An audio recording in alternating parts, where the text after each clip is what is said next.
The hymns floating from the Dumont Estate Chapel couldn't drown out the screams that would shatter Christmas night, 1908. While Belgian families sang carols in French, 16-year-old Amara Bokongo stood in the mansion's wine cellar, her fingers wrapped around a clay jug filled with rubber processing solvent, watching the ceiling beams above her head, the same beams that held up Pierre Dumont's bedroom floor. In 6 hours, those beams would be engulfed in flames hot enough to melt the iron locks on the mahogany doors. In 6 hours, the wealthiest rubber baron in the Kisangani region would understand that the girl he'd bought for 200 francs had been studying the architecture of his destruction every time she'd served him dinner. This is the story of how a teenage girl transformed Christmas Eve into an inferno that would ignite resistance across the Belgian Congo, and why colonial records worked so hard to erase her name from history that even today, most people have never heard what happened on the banks of the Lualaba River that night. Before we jump back in, tell us where you're tuning in from, and if this story touches you, make sure you're subscribed, because tomorrow I've saved something extra special for you. The humidity hung thick over Kisangani that December morning, turning the air into something you could almost chew. Mist rose from the Lualaba River like the ghosts of everyone who died trying to meet their rubber quotas, curling through the compound where 300 bonded workers woke to another day of forced labor. The sound of the mission bell calling Europeans to Christmas Mass mixed with the distant thunder that promised rain by evening. Wooden clogs scraped against packed earth as workers shuffled toward the processing sheds, their movements carrying the weight of exhaustion that came from bodies pushed beyond what flesh and bone were meant to endure. The scent of latex sap filled every breath, that acrid chemical smell that clung to skin and clothes and lungs until you couldn't remember what clean air tasted like anymore. Amara had been property for 16 years, though the Belgians didn't call it that. They used words like contracted labor and civilizing mission, as if changing the vocabulary could transform brutality into benevolence. She'd been born in a village 2 days' walk from Kisangani, in a place where the Iroko trees grew so tall they seemed to hold up the sky. Her father had been a skilled weaver, her mother a healer who knew which plants could cure fever and which could kill. That life ended when she was 6, when the force publique came with their rifles and their quotas, explaining that her family now owed King Leopold 2 kilograms of rubber per week. When her father's hands couldn't harvest fast enough, they took Amara as collateral. That was the word they used, collateral, as if a child could be traded like currency. Pierre Dumont had purchased her contract 10 years later for 200 francs and a case of Belgian whiskey. The transaction took place in the Kisangani administrative office, where men in pressed white suits calculated human value with the same detachment they'd used to price livestock. The paperwork described her as literate, obedient, suitable for household duties, a description that reduced 16 years of survival into 3 sanitized words. What the documents couldn't capture was how she'd taught herself to read by studying the discarded newspapers Dumont left scattered in his study, how she'd memorized the layout of every room in the mansion during her first week, how she'd learned to make herself invisible while remaining alert to everything happening around her. The Dumont estate sprawled across 200 hectares of land that had been stolen from the local people, transformed into a rubber empire that generated enough profit to build a mansion that looked like it had been transplanted directly from Brussels. 3 stories of whitewashed walls and green shutters, wrap-around verandas with carved railings, rooms filled with furniture shipped across an ocean at costs that could have fed entire villages for years. Amara worked inside the great house, moving through spaces designed to intimidate, to remind everyone who entered exactly where power resided in this corner of the Congo. She prepared meals in a kitchen equipped with a cast-iron stove imported from France, served dinner on porcelain plates that cost more than her father had earned in his entire life, cleaned rooms that stayed empty except for the few hours each week when Dumont wanted to impress visiting colonial administrators. Something had shifted 3 months earlier, though the exact moment remained difficult to pinpoint. Perhaps it started the day she found a book hidden behind the loose brick in the mission station wall, a French translation of abolitionist writings that someone had smuggled upriver.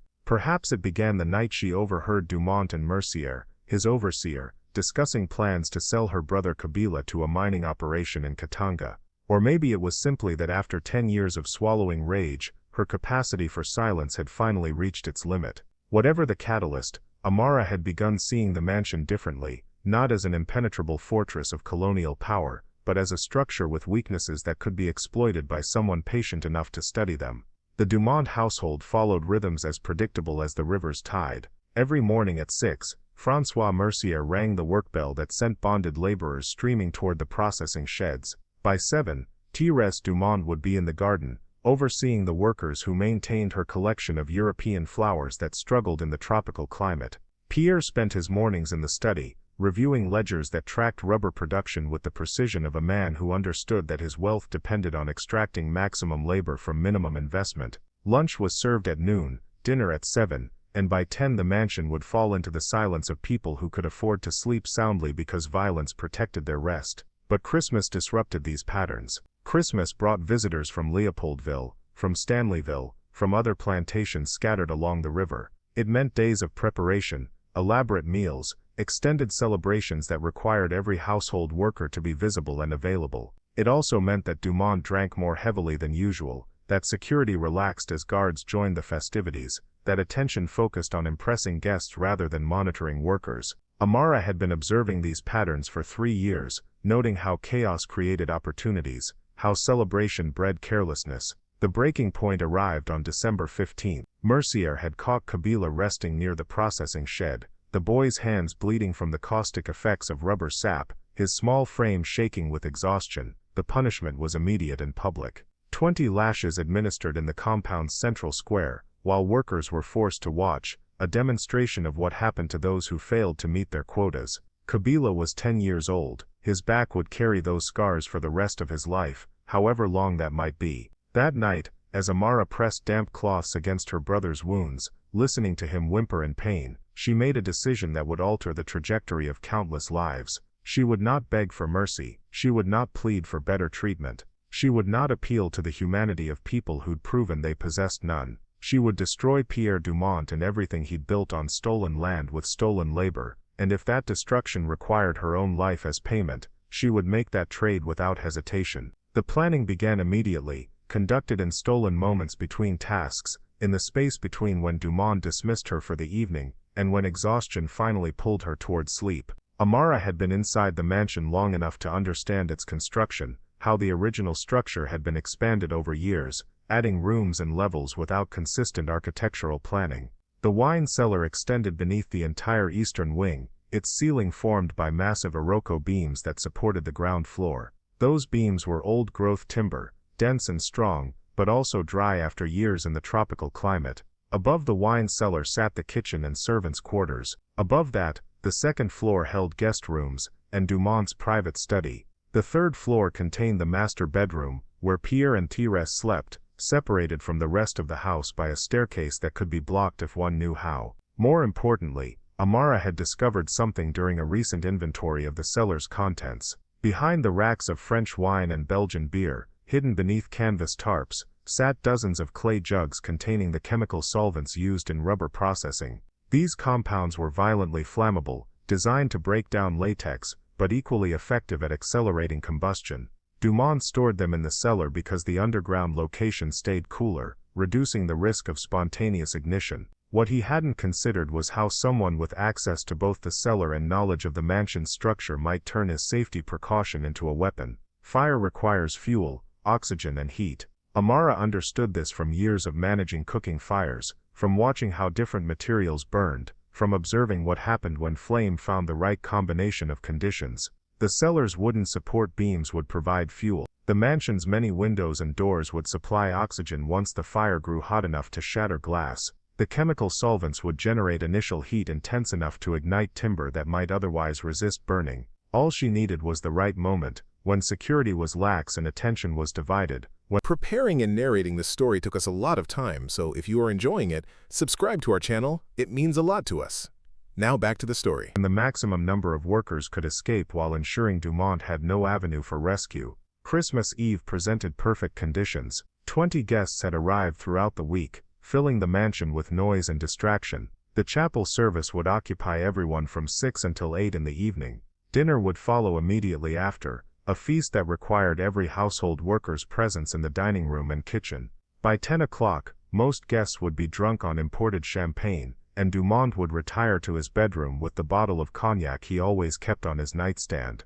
The guards would be celebrating in their quarters, the workers would be in their huts, and the mansion would be as vulnerable as it would ever be. But how does a 16-year-old girl, watched constantly and trusted with nothing more dangerous than kitchen knives, position accelerants throughout a building without being noticed? The answer revealed itself through the very systems designed to control her. For 2 weeks, Amara volunteered for every undesirable task, offered to clean the cellar, to reorganize the wine racks, to inventory the storage areas that other workers avoided. Pierre Dumont, pleased to have someone willing to handle tedious work, granted permission without suspicion. Each night after the household slept, Amara would slip down the servants' staircase, moving one jug at a time from the hidden cache to strategic positions throughout the cellar's support structure. The work required precision that left no room for error. She wrapped the jugs in cloth to prevent them from clanking against each other. She positioned them near the base of load-bearing beams, in corners where accumulated dust suggested no one had looked for years.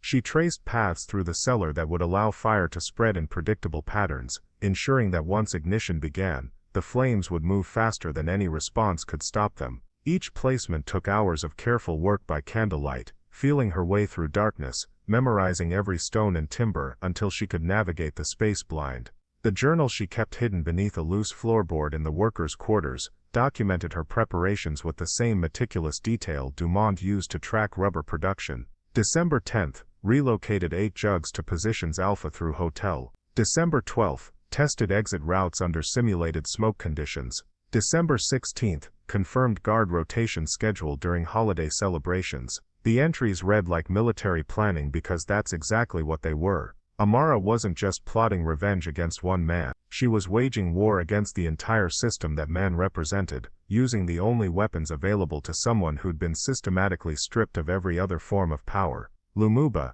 the eldest among the bonded workers, noticed the change in her during those final weeks. He'd known her since childhood, had watched her grow from terrified 6-year-old to young woman who'd learned to hide fury behind a mask of compliance. One evening, as workers gathered for their meager dinner, he pulled her aside with a question disguised as casual conversation. "You walk differently these days," he observed. "Like someone who's made peace with something difficult." Amara met his eyes and saw understanding there, recognition of what happens when a person decides they'd rather die standing than live kneeling. She didn't confirm or deny. Some knowledge was too dangerous to speak aloud, even among people who shared your suffering. Christmas Eve arrived with weather that seemed designed for destruction. Storm clouds gathered over Kisangani throughout the afternoon, turning the sky the color of old bruises. The humidity climbed until breathing felt like drowning, until sweat soaked through clothing within minutes of stepping outside. Thunder rumbled in the distance, nature providing its own soundtrack to what was coming. By evening, the first raindrops began falling, fat and heavy, drumming against the mansion's tin roof with enough force to require raised voices during conversation. The chapel service proceeded with the kind of self-satisfied piety that only people benefiting from injustice can muster. Belgian families filled the wooden pews, their voices rising in harmonies that celebrated peace on earth while their wealth derived from systematic violence. Pierre Dumont sat in the front row, his gray suit pressed to perfection, his wife beside him in a silk dress that cost more than what most Congolese families would see in 5 years. The priest, Father Benedict, delivered his homily about charity and Christian duty, apparently seeing no contradiction between his words and the economic system that funded his mission station. Candlelight flickered against whitewashed walls, casting shadows that danced like warnings nobody wanted to read. Amara stood at the back of the chapel with the other household workers, required to attend but segregated from the European congregation. Her lips moved in approximation of the French hymns, but her mind was calculating distances and timing. The service would last 90 minutes. Dinner preparation required another hour. That meant she had roughly 2.5 hours before she needed to be in the kitchen. 2.5 hours when her absence might go unnoticed if she chose her moment carefully. Her fingers traced the small box of matches hidden in her dress pocket, feeling the familiar shape through fabric, a tiny weight that carried the power to transform everything. The rain intensified as the congregation filed out of the chapel, turning the path back to the mansion into a river of red mud. Women lifted their skirts and hurried under umbrellas held by their husbands, laughing at the inconvenience of tropical weather, treating the downpour as nothing more than a minor disruption to their evening. Thunder cracked overhead, close enough that several people flinched, and lightning illuminated the estate in stark flashes that made the rubber trees look like skeletal hands reaching toward the sky. Amara walked slowly, deliberately falling behind the other workers, letting the rain soak through her cotton dress until her skin felt numb from the cold water. By the time she reached the mansion's servants' entrance, The main household had already gathered in the formal dining room. Through the windows, she could see them taking their seats at a table laden with roasted meat, imported vegetables, bottles of wine arranged like soldiers preparing for battle. The kitchen bustled with controlled chaos as cooks moved between stoves and counters, plating dishes that represented hours of labor transformed into minutes of consumption. Pierre Dumont's voice carried through the doorway, sharp with instructions about serving order and presentation, treating the mechanics of dinner as seriously as military strategy. Nobody noticed when Amara slipped past the kitchen toward the narrow staircase that descended to the wine cellar. The sound of rain against the roof masked her footsteps. The voices from the dining room provided cover for the soft creak of hinges as she opened the cellar door. She moved down the stairs with the confidence of someone who'd traversed this path dozens of times in darkness, her hands finding holds on the stone walls without needing to look, her feet knowing exactly where each step would land. The cellar smelled of damp earth and fermenting grapes, of chemical solvents and the particular mustiness that comes from spaces that never see sunlight. Her single candle created a small circle of illumination that barely pushed back the shadows, but she didn't need much light for what came next. The jugs she'd positioned over the past 2 weeks sat exactly where she'd left them, 13 clay vessels filled with compounds volatile enough that a single spark would turn this underground room into a furnace. She'd arranged them in a pattern that would ensure fire spread from the cellar's eastern end toward the west, giving anyone in the workers' quarters maximum time to realize what was happening and escape. Amara knelt beside the first jug, her hands steady despite the magnitude of what she was about to initiate. She'd spent weeks imagining this moment, rehearsing the sequence of actions until they felt as natural as breathing. Unstopper the jug. Pour the solvent in a line along the base of the support beam. Move to the next position. Repeat. The liquid splashed against wood that had been supporting this mansion for over a decade, soaking into grain that would burn with surprising eagerness once flames found it.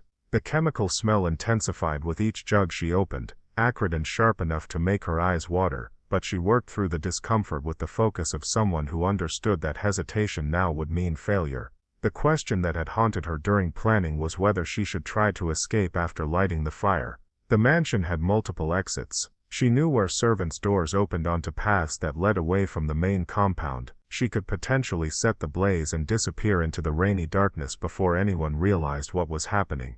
But Amara had concluded during her weeks of preparation that survival wasn't actually the goal. Survival meant living with the knowledge that Dumont might escape, that the colonial system would continue unchanged, that her sacrifice would amount to nothing more than property damage. What she wanted wasn't escape, it was certainty. She needed to ensure that Pierre Dumont died in the fire she created, that he understood in his final moments exactly who had engineered his destruction and why. The final jug sat at the base of the staircase, positioned so that once lit, the fire would block the cellar's primary exit. This was the point of no return, the moment when her choice became irreversible.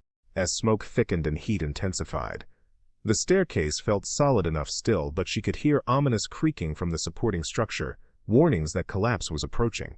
The second-floor hallway was an inferno, flames having burst through the floor where the cellar fire had weakened supports. She couldn't reach Dumont's study anymore, couldn't cross to the private staircase that led to his bedroom.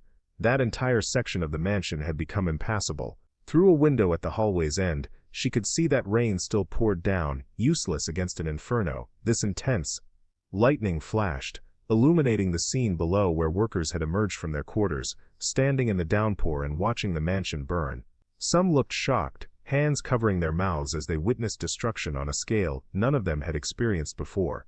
Others stood very still, their faces unreadable, and Amara wondered how many of them understood exactly what was happening. How many recognized this fire as something other than accident? A voice cut through the chaos, Pierre Dumont's voice, coming from the third floor. He was screaming, not words but inarticulate sounds of rage and terror mixed together. He'd realized he was trapped, that the wedge blocking his door combined with the fire consuming the private staircase meant he had no escape route. Amara moved to a position where she could see his window, watching as he appeared there, his face illuminated by flames rising behind him. He was calling for help, demanding that someone bring a ladder, promising rewards to anyone who saved him. His voice carried across the compound, competing with the roar of the fire and the drum of rain. Nobody moved to help him. The workers stood motionless, watching their master burn. The European guests, having escaped to the safety of the courtyard, were too far away and too panicked to organize a rescue. François Mercier, the brutal overseer, had emerged from the guards' quarters but seemed frozen by the magnitude of what was happening, unable to process how a simple Christmas dinner had transformed into this apocalyptic scene.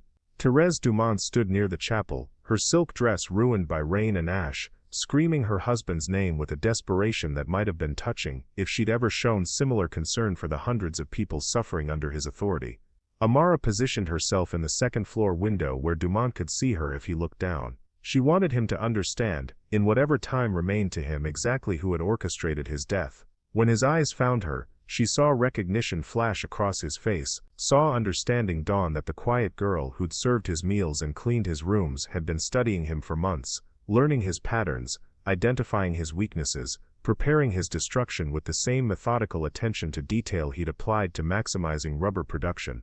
His expression transformed from fear to rage. He shouted something at her, words she couldn't hear over the fire's roar but could read in the fury contorting his features. He was cursing her, threatening her with punishments that had no meaning anymore because his power was burning away with his mansion. She met his gaze steadily, wanting him to see that she felt no regret, no hesitation, no doubt about what she'd done. Let his final realization be that the girl he'd bought for 200 francs had been worth infinitely more than he'd ever comprehended. The third-floor ceiling collapsed inward with a sound like the world breaking. Flames erupted from the windows where Dumont had been standing moments before. His screaming stopped abruptly, cut off by falling timber or suffocating smoke or the merciful finality of death. Amara couldn't see him anymore through the fire that now consumed the entire upper level, couldn't know whether he'd died from burns or smoke or the structural collapse. What mattered was that he was gone, that the man who'd caused so much suffering had been erased by flames he'd never seen coming. The heat had become unbearable even where Amara stood.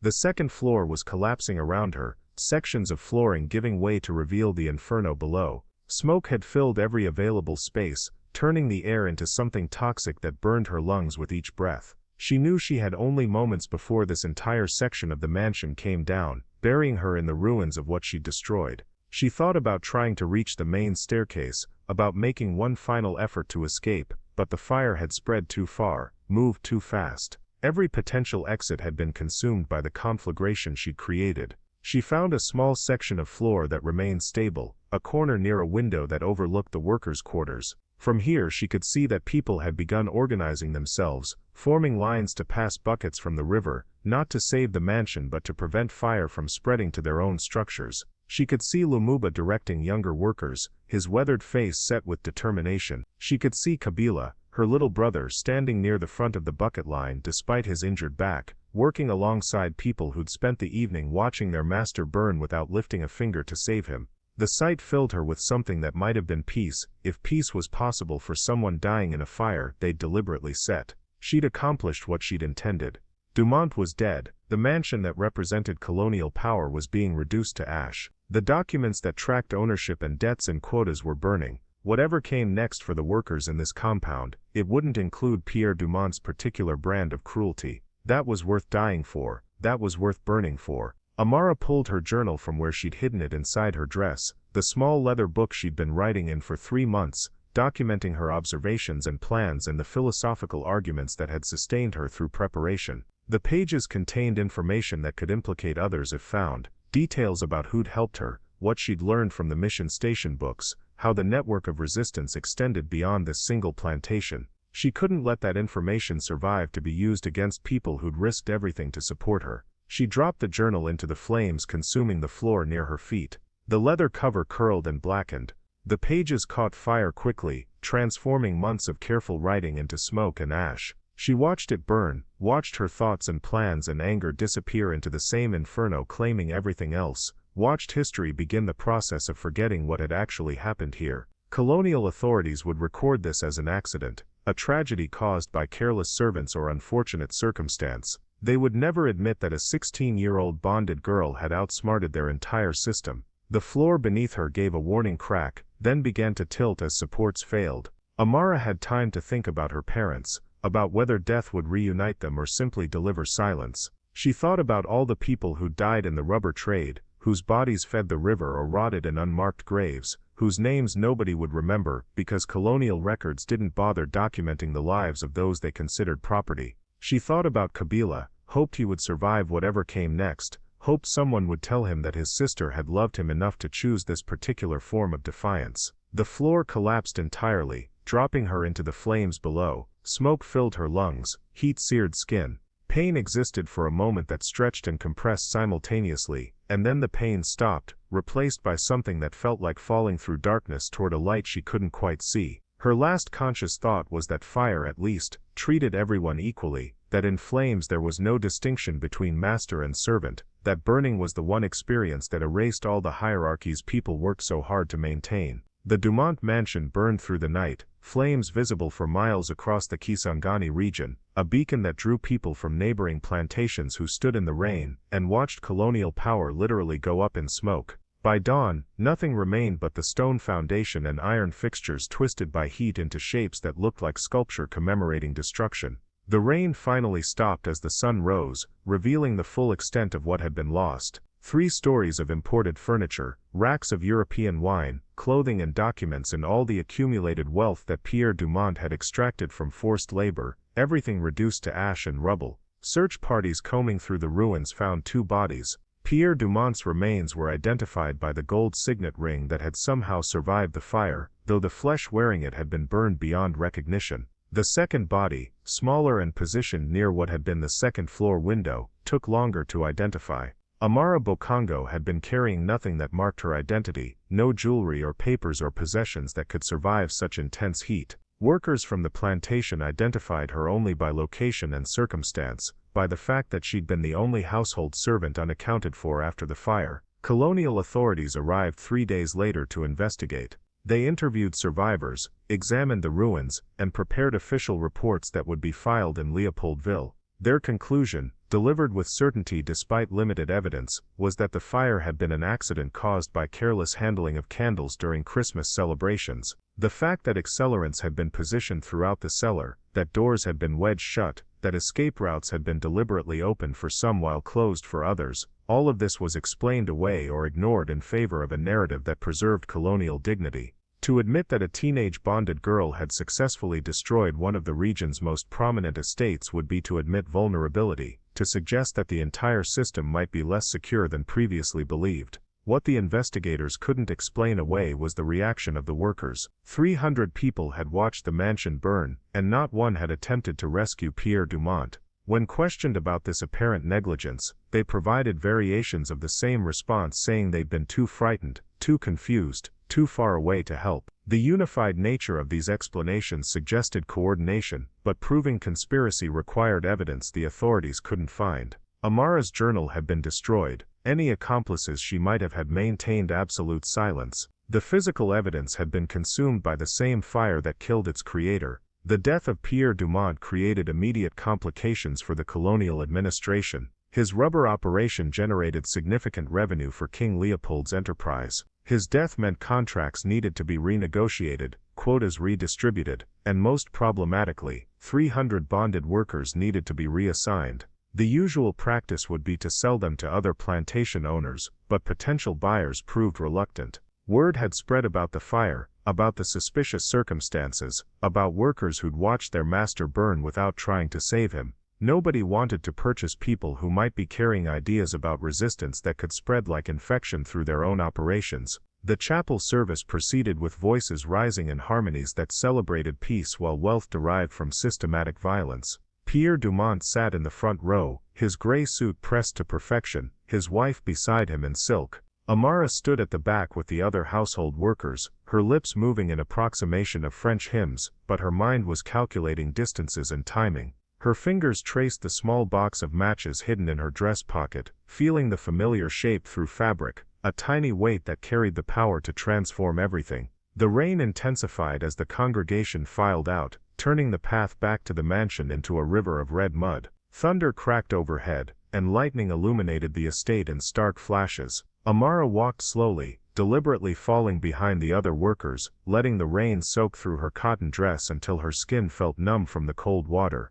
Nobody noticed when she slipped past the kitchen toward the narrow staircase that descended to the wine cellar. The sound of rain against the roof masked her footsteps. She moved down the stairs with the confidence of someone who'd traversed this path dozens of times in darkness, her hands finding holds on the stone walls without needing to look. The cellar smelled of damp earth and fermenting grapes, of chemical solvents and mustiness. Her single candle created a small circle of illumination. The jugs she'd positioned over the past 2 weeks sat exactly where she'd left them, 13 clay vessels filled with compounds, volatile enough that a single spark would turn this underground room into a furnace. Amara knelt beside the first jug, her hands steady despite the magnitude of what she was about to initiate. Unstopper the jug, pour the solvent in a line along the base of the support beam, move to the next position.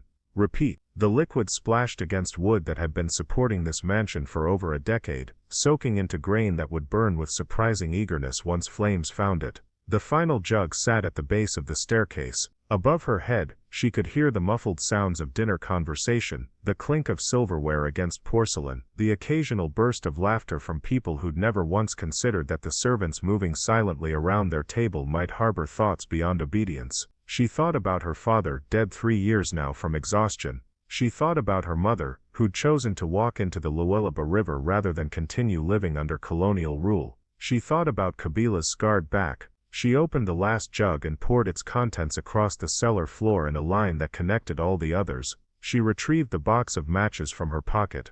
Her hands didn't shake as she struck the first match. The tiny flame flared bright in the darkness. She dropped the match. The solvent caught instantly, racing along the lines she'd drawn with a speed that seemed almost alive. Blue flame spread across the floor, climbed the support beams, found the other pools of accelerant, and connected them into a network of fire that illuminated the entire cellar in hellish light. Heat hit her face like a physical force. Smoke began rising immediately, thick and black. The fire's roar built from whisper to growl to something that sounded like rage given audible form. Amara walked back up the stairs at a measured pace, closing the cellar door behind her to contain the fire just long enough for it to build sufficient intensity. She moved through the servants' corridor, opening windows as she went, creating pathways for smoke to rise and air to feed the growing inferno. The back door that led from the servants' area to the compound stood closed but unlocked. She opened it wide, propping it with a stone so it couldn't swing shut.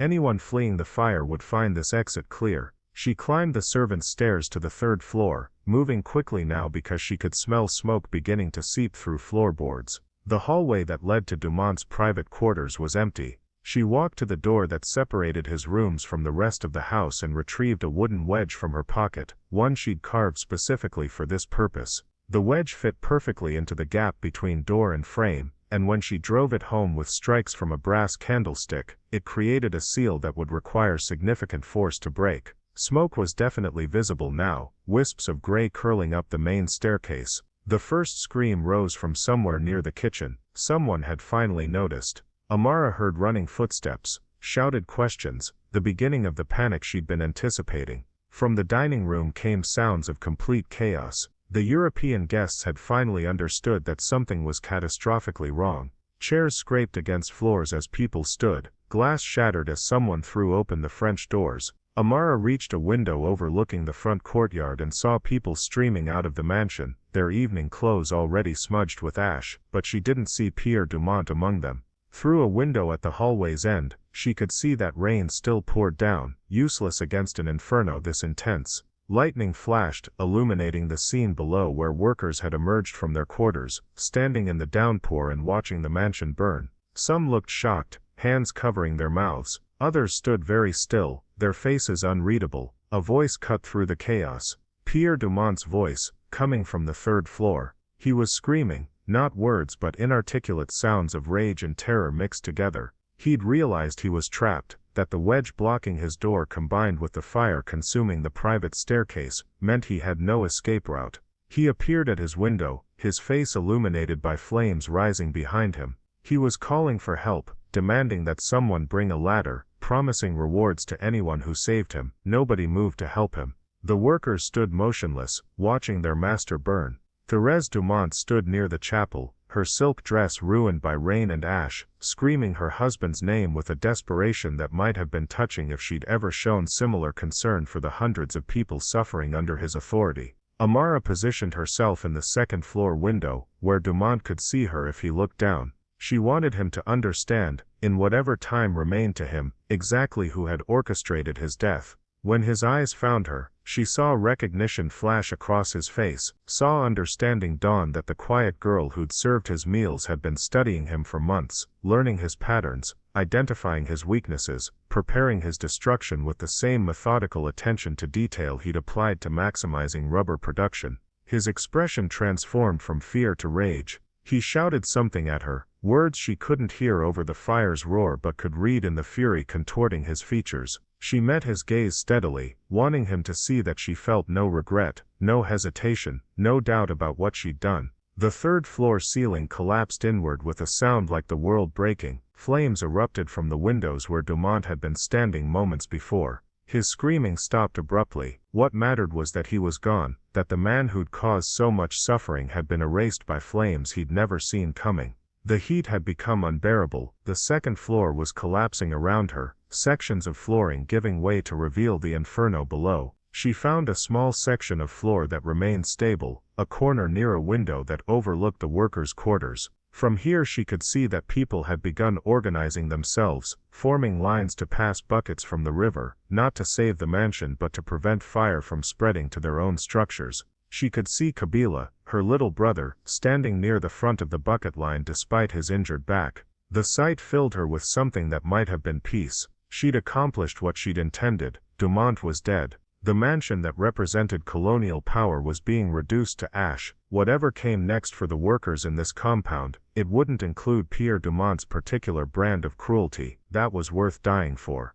The floor gave a warning crack, then began to tilt as supports failed. Amara had time to think about her parents, about whether death would reunite them, or simply deliver silence. She thought about all the people who died in the rubber trade. She thought about Kabila, hoped he would survive whatever came next. The floor collapsed entirely, smoke filled her lungs, heat seared skin. Her last conscious thought was that fire, at least, treated everyone equally, that in flames there was no distinction between master and servant. The Dumont mansion burned through the night, flames visible for miles. By dawn, nothing remained but the stone foundation and iron fixtures twisted by heat. Search parties found 2 bodies. Pierre Dumont's remains were identified by the gold signet ring that had somehow survived the fire. The second body, smaller and positioned near what had been the second-floor window, was identified as Amara Bokongo. Colonial authorities concluded the fire had been an accident caused by careless handling of candles during Christmas celebrations.